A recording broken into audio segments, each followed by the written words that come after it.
Good morning, everyone. June 7th, 2020, and welcome to episode number 18 of the Project 2020 show.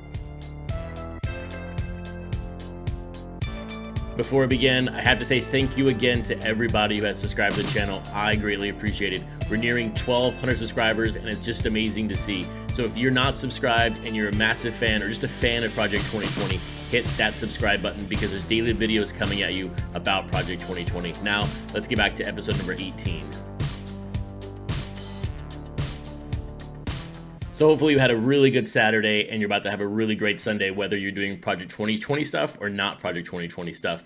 But hey, we have an exciting show today. Look, as I finished the show yesterday, it was about setting the plate for the next 100 cards. And when I think about the topic today, it's all about how can we prepare and be better off when we reach card 200, because a lot of us missed the first 20, 30 cards. I mean, this was a set that kind of snuck up on people.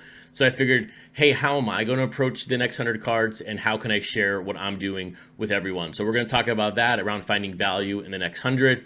We're also going to do a pre-order check-in, and I just released the numbers on Twitter right now as far as where I think the ranges are going to fall. They're not changed.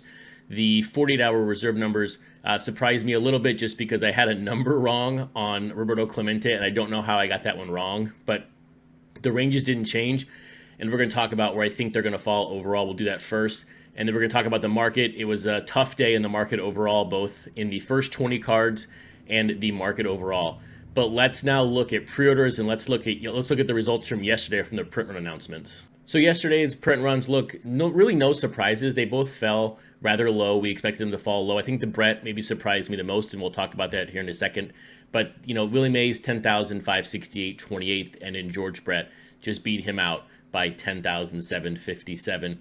The tale of two different cards here as far as how the pre-orders worked, but let's take a look at the big board. And so, Willie Mays, after 24 hours, had 124 pre-orders, and George Brett had 182. So when you look at their eBay penetration to print run, the Willie Mays, of course, was 1.17, and George Brett was 1.69. What does that tell us? That tells us that people felt George Brett was a better value on eBay, buying it for $16, $17, $18 versus buying it on Topps.com. So we saw that number tick way up to 1.7. And you look at Willie Mays, 1.2. The lower that number is, the more people are buying it on eBay. So, or not eBay, but on Topps.com. So you clearly saw the value. People saw more value in that card buying it from Topps versus eBay. So I was expecting to see them come in right about 1.5, but the Willie Mays really dropped to 1.2. So that was interesting divide, and that's really where I sort of missed the projection on the George Brett. I didn't expect people to see more value on eBay than they have here recently. But then again, when I'm doing these projections, look, I have zero information and zero knowledge of what's happening on Topps. I'm just using sort of the history of what's happened over the past couple of weeks to kind of make an educated guess. So now when you look at today's announcements, and we have a couple of hours left in the buying program, or the buying time in a sense, look, the Clemente is at 187 and the Ricky Henderson's at 122. The Clemente I had wrong after 24 hours. When I checked the pre-orders last night, I was stunned to see it at 187. And I was like, well, how did he go from 60 to 187? And I looked back at the data for the first day, and somehow I messed it up. And I had put 63 when it was actually over 120. So I don't know if it was an eBay reporting error or whatever that was, but the Henderson was correct, but the Ricky was off. So, or the Clemente was off in a sense. So when you think of the buying patterns, you think of where those print runs are going to be. There's one thing that really stands out to me about Matt Taylor. And if you look at his performance with the Frank Thomas right when the surge was happening of this product, he put up 8,800 Frank Thomases. And that's one that I had identified at the time as being a potential short print in the relative time frame. And that one came in well under. So when you think of the Clemente, I have 9 to 12 on this list, but he could easily come in under if people for some reason are not responding to Matt Taylor as they have other artists. So I would not be surprised if that came in under 9,000. If we saw that number on the eBay penetration spike up to closer to 2% or 1.8, it's hard to say right now, but I would not be surprised to see that card come in under 9,000, and it's going to be, in my opinion right now, regardless of the actual number, it's going to be the lowest of the four cards that came out from yesterday and then today. Now you look at the Ricky Henderson, I still think that number is going to beat all four cards from this weekend from the announcement, print run announcement, and I think there's going to be value, people buying it on Topps.com versus buying it on eBay. So I think that number's low right now, but I think you could see a very relative performance to Willie Mays when it comes to this card's performance. Now, let's take a look at the market overall and see how rough it was yesterday. Also, if you're thinking or asking where do all these graphics come from or the numbers, please check out the website, crtsportscards.com. Go to my Project 2020 page, and it has everything there for you. And you can quickly reference any number that I talk about here on the show. And your screen, by the way, is not wrong. That is all red, all down on the top 20, or the first 20. I'm struggling with this name, but it's the first 20 cards. I mean, the only card that was close to the value is the Cal Ripken. I mean, that was 2 sales and 585 versus 589, so 99.3%. But I mean, you can look at like the Bob Gibson, you know, the past 4 days, it was averaging 575, and then yesterday, 2 sales at 263. So that card is obviously bottomed out from where it was, you know, 7 to 10 days ago.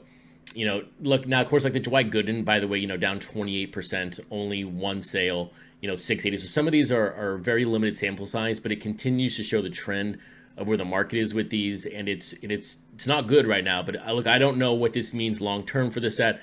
I'm just simply reporting kind of what happens and the facts in a sense. So I don't know if this is a buying time. You would think it would be a buying time in a sense. I think if you start seeing print runs under 2,000 start going for under $200, I don't think you'd be wrong in picking up one just to see, because that's very, very small print run overall. But we'll find out. We'll see. But let's take a look at the chart real quick for the overall market yesterday. So before we get to the graph real quick, I did want to share this quick stat with you.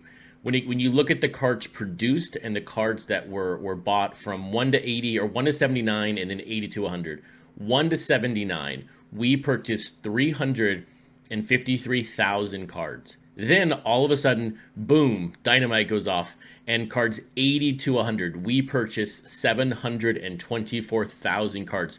There is nothing like doubling the print run in just 20 cards to spook people. So this, I think, is the main driver behind where the market is right now and the volatility.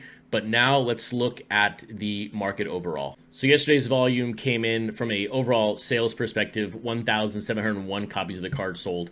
And that is our lowest volume since May 18th. So May 17th, we sold less than that, but we've had over 1,701 sold since then. So interesting, you know, I saw a lot of comments on Twitter yesterday talking about the market sell-off, and look, the top 20 cards you just saw, they're all down. And look at the market, down to $72 on average per card. We'll see, but then again, you see that sort of that rise of the volume and then the drop again. So it did replicate itself as it did at the beginning of the month. So we'll see how this goes. Again, what does this mean long term? It's hard to say, but that's why I'm focused right now on how do we find value in the next 100 cards, and what I'm doing as we go through card 101 through 199. So let's talk about that right now. So how do we find value in the next 100 cards when we don't even know what the cards are or what the artists are or what they are? And I think it's very simple when you think back to how the first 100 cards went. Now, if you're like myself, you missed the first 30, 40 cards, as I've said numerous times. I went from ignoring it to looking at it to studying it to being all in to now I'm making daily videos about it. So look, my progression with this set has been 180 degrees than where I started at on day one of this. So I think you got to take that thought process and go, well, if I missed the first 50, there are people out there who are going to miss the first 100 or 125. And I don't think for a minute that our buying pool, our customer base has solidified yet. This is a monster set. This is a monster time frame. There are people that are going to be coming in October, in September, thinking, oh man, what's this project or what are these cards? I want all of these. And how do we prepare for that? And I think it's very simple. People are going to want the set. And I'm not talking about the set. The set is a complete, the monster of a set, right? 400 cards. It's going to take you a full year to put together. Look, that's going to sell for an absolute premium. But I don't think the market, I don't think from a demand perspective, you're going to have the same demand for a set than you will a player set or a player lot. So look, when you think about the players right now, most players have 5 cards out right now. Some have 6. Same with the artists. Some have 6. Unless you're Don C, you have 2, but most have 5 right now. This would be a good time, in my opinion, for the next 100 cards to identify a couple of players, maybe an artist, and just buy their card through the next 100 cards. So when you get to card 200, you now have a lot of 5. So if, like I missed the first Ichiro and the first Griffey's, I would love to have them for my personal collection, but I'm not going back and spending $1,500 for an Ichiro. I'm just not doing that. But if I'm a new collector into this in September or October and I want to go back and piece these together, I would love to be able to pick up the last 5 cards or the last 6 cards, whatever that could be. Or if I'm a fan of the artist, going back and being able to purchase a lot of cards is going to be advantageous for you as a seller. So if I were you right now, I would be looking at picking up a couple of players or identifying a couple of players, a couple artists, and just buy their cards. You're going to spend $60 a player if you buy 5 cards, it's only $60. And you just sit on that, and you sit on it and you wait for card 200, 300. So if this set does pick back up from a Steam perspective and the demand is great, think about your ability to sell that lot to somebody. Say, hey, here are Ichiro's card 6 through 10 or 6 through 12, whatever that could be. Go look at some of the lot sales on eBay. The lot sales for a 10 card run or a 20 card run in the set overall far outpaces the individual prices. So if I were you and if I were looking for value in the long term over the next 100 cards, go pick a player, go pick an artist, collect them, and then look to move that in the next couple of months. So there we have it. And by the way, bonus points for you if you notice my Jeter changed to Clemente midway through the video. I hope you have a fantastic Sunday with Project 2020. I am looking forward to seeing what these print runs are this morning, and I will see you all back tomorrow morning.